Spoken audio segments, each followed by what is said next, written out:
नमस्कार, मेरा नाम रवि श्रीवास्तव है। ये चैनल है धन कुबेर और आज हम यहाँ पे डिस्कस करेंगे टाटा के एक नए एनएफओ यानी म्यूचुअल फंड के बारे में जिसका नाम है Nifty financial services index fund. Detail में जानेंगे इस नए एनएफओ के बारे में, खूब सारी चर्चा करेंगे, देखेंगे इसको खरीदना अच्छा रहेगा या नहीं रहेगा। आपसे निवेदन है कि अगर आप हमारे चैनल पर पहली बार आए हैं तो आप हमारे चैनल को सब्सक्राइब कीजिएगा। अगर ये वीडियो अच्छा लगे तो उसको लाइक कीजिएगा और कमेंट करके बताइएगा कि आपको इसमें क्या अच्छा लगा। तो आइए शुरू करते हैं।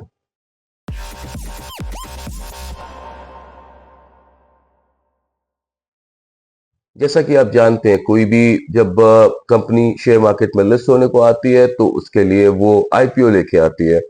वैसे ही कोई भी म्यूचुअल फंड जब लिस्ट होने के लिए आता है तो वो एनएफओ लेके आता है। एनएफओ का मतलब होता है न्यू फंड ऑफर। आज हम डिस्कस कर रहे हैं एक नए एनएफओ को जिसका नाम है Tata Nifty financial services index fund. आप इसको बैंकिंग से कंफ्यूज मत करिएगा। बैंकिंग अलग होता है, फाइनेंशियल सर्विसेज अलग होता है। कैसे अलग होता है वो अभी हम डिस्कस करेंगे। इसका ओपन डेट है 8th of April 2024, close date है 22nd अप्रैल 2024, अलॉटमेंट डेट है 22nd अप्रैल 2024। ये स्कीम रीओपन होगा 30th ऑफ अप्रैल को अपने अपडेटेड एनएवी के साथ। मिनिमम इन्वेस्टमेंट इसमें 1000 रुपीज है अगर आप सिप करते हैं और 5000 रुपीज है अगर आप लमसम करते हैं। तो एग्जिट लोड इसमें 0.25% है अगर आप 15 डेज के अंदर अंदर एग्जिट करना चाहते हैं। एनएवी इसका 10 रुपीज है। फंड टाइप ये इंडेक्स फंड है, ईटीएफ है। इन्वेस्टमेंट ऑप्शन इसमें ग्रोथ एंड आईडीसीडब्ल्यू है। इन्वेस्टमेंट प्लान इसमें डायरेक्ट प्लान और रेगुलर प्लान है। कैटेगरी ये ओपन एंडेड है, आप कभी भी एग्जिट कर सकते हैं। 15 दिन के बाद आप कभी भी एग्जिट लीजिए, आप पे कोई एग्जिट चार्ज नहीं लगेगा। बेंचमार्क ये यूज करता है निफ्टी फाइनेंशियल सर्विसेज इंडेक्स को और ये सूटेबल है लॉन्ग टर्म इन्वेस्टमेंट के लिए। जैसा कि हर एक म्यूचुअल फंड जब रिलीज होता है तो उसके लिए उसके पास एक इन्वेस्टमेंट ऑब्जेक्टिव होता है। तो यहाँ पे जो बेंचमार्क ये यूज करेगा वो है Nifty financial services index TRI को। और इसका इन्वेस्टमेंट ऑब्जेक्टिव है कि ये एक्चुअली पैसा कलेक्ट करना चाहता है और इन्वेस्ट करना चाहता है उन कंपनीज में जो कि निफ्टी फाइनेंशियल सर्विसेज इंडेक्स में आती हैं। कौन सी है कंपनी और कैसा इनका परफॉर्मेंस हो अभी हम थोड़ी देर में देखेंगे। अभी के लिए आप ये जानिए कि ये इन्वेस्ट करना चाहता है निफ्टी फाइनेंशियल सर्विसेज में। इसका मिनिमम टारगेट है कि ये 5 करोड़ रुपीस कलेक्ट करेगा। अगर ये नहीं कर पाता है तो 15 डेज के अंदर अंदर आपके पैसे वापस कर देगा। अगर 15 डेज में पैसे वापस नहीं करता है तो ये 15% पर एनम के इंटरेस्ट रेट से आपको पैसे देगा। इसके फंड मैनेजर है मिस्टर कपिल मेनन। क्या है इस म्यूचुअल फंड का इन्वेस्टमेंट प्लान? तो ये अपना 95% से 100% पैसा निफ्टी फाइनेंशियल सर्विसेज इंडेक्स में ही इन्वेस्ट करना चाहता है, यानी उन कंपनीज में पैसा लगाना चाहता है, उनके शेयर खरीदना चाहता है जो निफ्टी फाइनेंशियल सर्विसेज में आती हैं, जो कि वेरी हाई रिस्क प्रोफाइल पे होती हैं। और 0 से 5% पैसा ये डेट और मनी मार्केट इंस्ट्रूमेंट्स में लगाना चाहता है। अब बेंचमार्क को देखते हैं। तो जैसे कि हमने पहले भी कहा था कि ये जो बेंचमार्क यूज करेगा वो है निफ्टी फाइनेंशियल सर्विसेज इंडेक्स। आपको इसको कंफ्यूज नहीं करना है बैंकिंग से। बैंकिंग जब होता है तो उसमें सिर्फ वही कंपनियां आती हैं जो बैंक होती हैं, एज अ बैंक रजिस्टर्ड होती हैं। पर जब आप निफ्टी फाइनेंशियल सर्विसेज की बात करते हैं तो हर वो कंपनी जो फाइनेंशियल सर्विसेज में इंक्लूडेड है, वो इंश्योरेंस कंपनी हो सकती है या फाइनेंस कंपनी हो सकती है या फिर एक बैंक हो सकता है, वो सारी कंपनियां इसके अंदर में आती हैं। तो यहाँ पे हमने लिस्ट किया है कि इसके अंदर क्या क्या कंपनी आएंगी और वेटेज कैसा रहेगा। तो पहली 3 कंपनियां जो इसके अंदर आएंगी वो है एचडीएफसी बैंक, जिसका वेटेज है तकरीबन 28.67% का। आईसीआईसीआई बैंक जिसका वेटेज है 22.27% का। और एक्सिस बैंक जिसका वेटेज है 9% का। ये वेटेज हमेशा चेंज होता रहता है, every 6 months based on their market capitalisation change होता रहता है। और जब आप इस म्यूचुअल फंड में पैसा इन्वेस्ट करेंगे तो आपका पैसा भी ऐसे ही इन्वेस्ट होगा कि जैसे आपने 100 रुपीज इन्वेस्ट किया तो आपका पैसा एचडीएफसी बैंक में 28.67 रुपीज इन्वेस्ट किया जाएगा, आईसीआईसीआई बैंक में 22.27% और एक्सिस बैंक में 9% के हिसाब से यहाँ पे स्पेंड किया जाएगा। तो ये पूरी लिस्ट है वो कंपनीज की जो इस बेंचमार्क में आती है। इस म्यूचुअल फंड को सेक्टोरल या थीमेटिक भी कह सकते हैं, क्योंकि बेसिकली ये एक सेक्टर पे ही इन्वेस्ट करने जा रहा है। तो आप डिटेल्स यहाँ पे देख सकते हैं। अब इस सेक्टर में जो हमारा बेंचमार्क है निफ्टी फाइनेंशियल सर्विसेज, इसमें कितनी तरह की कंपनियां आती हैं अगर उसको हम देखने जाएं, तो यहाँ पे बैंक होता है, हाउसिंग फाइनेंस फर्म्स होते हैं, एनबीएफसीज होता है, इंश्योरेंस फर्म्स होते हैं, अदर इंश्योरेंस फाइनेंशियल सर्विसेज होता है, फाइनेंशियल इंस्टीट्यूशंस होते हैं। तो अगर यहाँ पे देखें कि आपका पैसा कितना कैसे लगेगा, तो आपका जो 100 रुपीज होगा वो तकरीबन 63.10 रुपीज जो होगा वो बैंक में इन्वेस्ट किया जाएगा। फिर हाउसिंग फाइनेंस फर्म्स आएंगी जिसमें कि 18.50 रुपीज लगाया जाएगा, एनबीएफसी आएगा। तो ये पूरा सेक्टर जो है वो banking, housing finance firms, NBFC, insurance, इसी के अंडर में आता है। तो आपका पूरा पैसा ऐसी जगह पे लगाया जाएगा जहां से कि पैसा जनरेट होता है।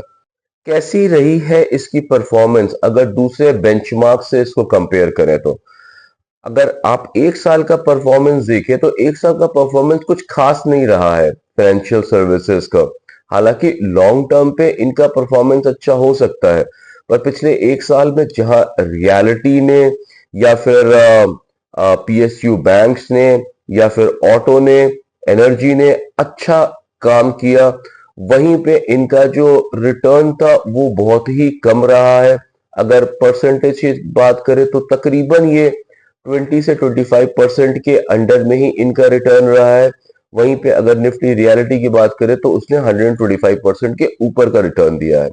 हालांकि ये फाइनेंशियल कंपनीज है, तो आप जानते हैं कि यहाँ पे ग्रोथ स्लो हो सकता है पर कंफर्म ग्रोथ जरूर रहेगा, क्योंकि ये एक जो बेंचमार्क है वो इंडेक्स है। तो जाहिर सी बात है इसका डेटा हर दिन ट्रैक किया जाता है, ये कितने पे ओपन हुआ और कितने पे क्लोज हुआ। हमने यहाँ पे 2 इयर्स का डेटा आपको दिखाने की कोशिश करी है। फरवरी 2022 से लेके मार्च 2024 तक का डेटा है। जहाँ फरवरी में ये 16,936 पे ओपन हुआ था, वहीं पे ये मार्च में 20,989 पे है, तकरीबन 4,000 पॉइंट्स ऊपर गया है। अगर आप इसको देखें तो इसकी परफॉर्मेंस उतनी अच्छी नहीं रही है। अगर 2022 को ही देखें तो तकरीबन ये 6 बार रेड में रहा है। अगर 2024 की परफॉर्मेंस देखें तो अभी हालांकि 3 ही महीने हुए हैं, पर 3 महीने में भी 2 बार ये रेड पे जा चुका है। तो जो परफॉर्मेंस इस समय शेयर मार्केट की है, यानी आज का डेट 1 अप्रैल को जब हम इस वीडियो को बना रहे हैं, तब की परफॉर्मेंस देखें तो शेयर मार्केट बहुत अच्छा परफॉर्म कर रहा है, बहुत अच्छी इसके रिटर्न्स आ रहे हैं। फिर भी ये बेंचमार्क अच्छा परफॉर्म नहीं कर रहा है, ये रेड में जा रहा है। तो अगर आप इसमें इन्वेस्ट करने का सोच रहे हैं तो आपको सोच के इन्वेस्ट करना चाहिए। इसके फंड मैनेजर हैं मिस्टर कपिल मेनन, जिन्होंने बीकॉम किया है। इनको तकरीबन 20 इयर्स का एक्सपीरियंस है म्यूचुअल फंड इंडस्ट्री में। ये 2021 से अभी Tata asset management private limited में एज अ डीलर काम कर रहे हैं। ये रिपोर्ट करते हैं चीफ इन्वेस्टमेंट ऑफिसर इक्विटीज को। 2006 से लेकर के मई 2021 तक ये Tata asset management private limited में एज अ सीनियर मैनेजर थे, इन्वेस्टमेंट्स देखते थे और ये रिपोर्ट करते थे चीफ इन्वेस्टमेंट ऑफिसर इक्विटीज को। तो ये इक्विटी से रिलेटेड रहे तकरीबन 2006 से लेकर 2024, तकरीबन 20 साल से ये यहाँ पे इन काम कर रहे हैं। और इनकी परफॉर्मेंस कैसी रही है वो आप इनके म्यूचुअल फंड से देख सकते हैं। हमने खोजने की कोशिश करी कोई ऐसा म्यूचुअल फंड जो कि इसी बेंचमार्क को लेके चल रहा है, तो हमको सिर्फ एक ही म्यूचुअल फंड मिला जो इस बेंचमार्क को लेके चल रहा है, वो है UTI bank and finance services fund direct plan growth, जिसका एनएवी तकरीबन 173.23 का है। फंड साइज इसमें 1028 करोड़ का है। अगर इसका परफॉर्मेंस देखें तो फर्स्ट ईयर में इसने 28% का, थर्ड ईयर में इसने 15% का और 5 इयर्स में इसने 9.60% का रिटर्न दिया है। तो 28% का परफॉर्मेंस रिटर्न भी अच्छा रिटर्न है अगर आपको 1 ईयर में मिल रहा है। अगर आप इस म्यूचुअल फंड में इन्वेस्ट करेंगे यूटीआई में, तो आपको एनएवी मिलेगा 173 रुपीज का, यानी कि आप जो जितना पैसा इन्वेस्ट करेंगे उसके हिसाब से आपको कम यूनिट्स मिलेंगे। तो आपके लिए है ये नया म्यूचुअल फंड। अगर आप फाइनेंशियल सर्विसेज में जाना चाहते थे तो आपके पास ये एक म्यूचुअल फंड ऑप्शन है जहां से आप इन्वेस्ट कर सकते हैं। तो आज हमने डिस्कस किया एक नए म्यूचुअल फंड को, एनएफओ को, जिसका नाम था Tata Nifty financial services index fund. एक बार रिकैप कर लेते हैं। ओपन डेट है इसका 8 अप्रैल, क्लोज डेट है 22 अप्रैल, अलॉटमेंट डेट है 22 अप्रैल। अभी ये 8 अप्रैल से 22 अप्रैल तक ये 10 रुपीज के एनएवी पे चलेगा, यानी अगर आप 5,000 रुपए लगाएंगे तो आपको 500 यूनिट मिलेगा। उसके बाद ये स्कीम रीओपन होगा 30 अप्रैल को। उसके बाद इसका जो एनएवी है वो बढ़ चुका होगा। इसमें मिनिमम इन्वेस्टमेंट आप 1,000 रुपीज कर सकते हैं अगर आप सब करें, और 5,000 रुपीज है अगर आप लमसम करें। तो ये जो बेंचमार्क यूज करेगा वो है Nifty financial services index TRI, और ये सुटेबल है लॉन्ग टर्म इन्वेस्टमेंट के लिए। अगर आपने ये वीडियो यहाँ तक देखा है तो आपसे निवेदन है कि आप हमारे चैनल को सब्सक्राइब कीजिएगा। अगर ये वीडियो अच्छा लगे तो उसको लाइक कीजिएगा और कमेंट करके बताइएगा कि आपको इसमें क्या अच्छा लगा। मैं आपका दोस्त रवि श्रीवास्तव, थैंक यू।